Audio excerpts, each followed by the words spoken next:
Microphone, now you don't get it back. I'm obviously not Julia. So, I can't do an English accent, so you'll just have to deal with my ugly American accent. A couple points to bring out. Julia sent me her slides last week and pointed out some of the things that she wanted me to stress. The idea is they have 58 regional fire rescue services, and there's about 90,000 unwanted vegetation fires of all sizes each year in the UK, and most of these are grass and heath, with only 11% found in what they could classify as forested areas. How many of these are wildfires? And notice the quotes are on wildfires. Her information says about 2,700 annually that need 5 or more fire trucks under this. Now here's where it gets really tricky. The definitions of the word significant and wildfire. Informally, significant is defined as something greater than 1 hectare that was burned, but there's no official damage area statistics available because fire and rescue services do not map the fire perimeters. So that makes it a little bit of a challenge.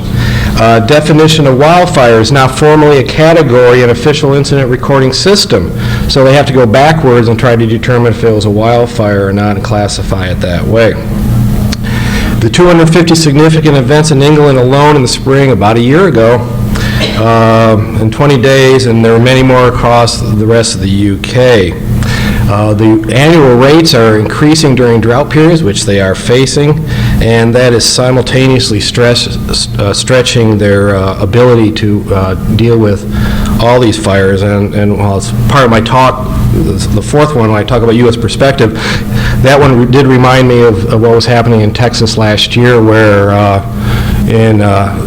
for a good 2 weeks, if there had been one other fire in my home county, there was nobody to go to it, between the wildfires and everything else that was going on there. So that I understand exactly their standpoint.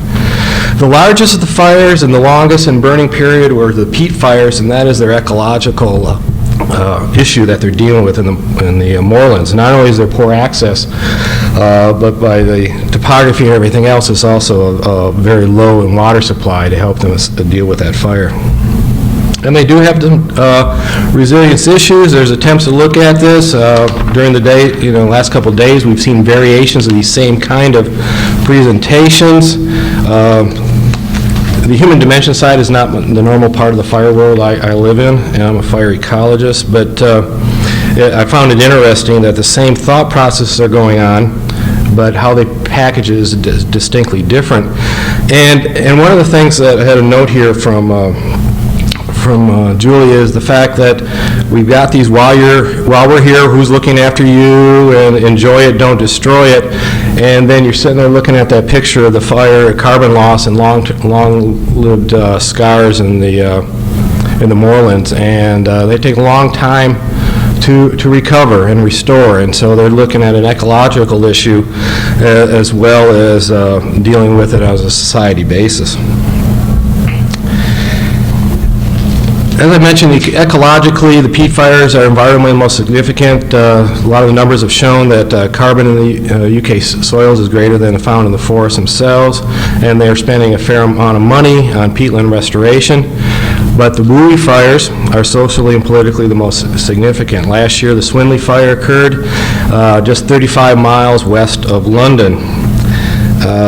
Just to tell you how close this was for them, if the wind had not changed, it would have had to evacuate the town of Bracknell and a high-security mental hospital.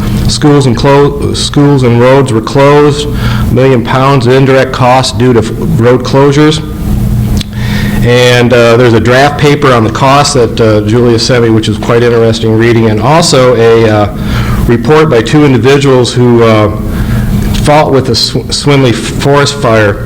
And one of the things that really struck me was a subtitle: firefighters had to contend with rapid, unpredictable fire spread, and this is what really scared me, and an unfamiliar forest environment. Those are scary words to hear in a report when they're dealing with wildfires. But they do have a stick that they're possibly going to use when it deals with the politicians, and it's called the 2012 Olympics. Being only 35 miles west of London, now it becomes on all the politicians' radar as well as a possible issue that they may need to be looking at. For your definitions, both DEFRA and Natural England are now acknowledging that the wildfire risk is expected to increase with climate change. Almost all the models for Europe are showing that Northwest Europe is going to get warmer and drier, and which adds their dynamics a little bit in a culture that socially isn't used to having to deal with these things, and they're escalating. DEFRA is the Department of Environment, Food and Rural Affairs, and Natural England is England's wildlife conservation statutory body, which is a sub-agency of DEFRA. There is some statutory dynamics going on here, and since she stood up, it means I'm running out of time. And but the thing that struck me here is that each regional local resilience forum compiles a community risk register. Moorland and forest fire is included on 2 out of 3 registers, mainly at low and at medium risk in 2010. Nothing like a good fire season to raise the high profile of that, and so that ranking has gone up after the fires last spring. Interestingly, these are still not on the National Risk Register, but guess what? They're on the Olympics Risk Register. And so obviously they've got a close window of opportunity to use the stick to try to get people's attention. So anyway, I got one more. Sorry. There are some non-statutory stakeholders, and they are working with them as close as possible. I think that's it. And prevention efforts are trying, again, much like everybody else, is trying reducing the source of ignition. Again, human-caused, barbecue, cigarettes, escape land management burns, military ordnance. I can tell you stories about Netherlands and me wandering around forests where I wasn't supposed to.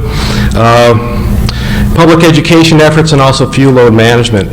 But it's still not really high on the policymakers' radar. And so that's why it's one high priority and why we're here today to talk to everybody else and get their ideas. So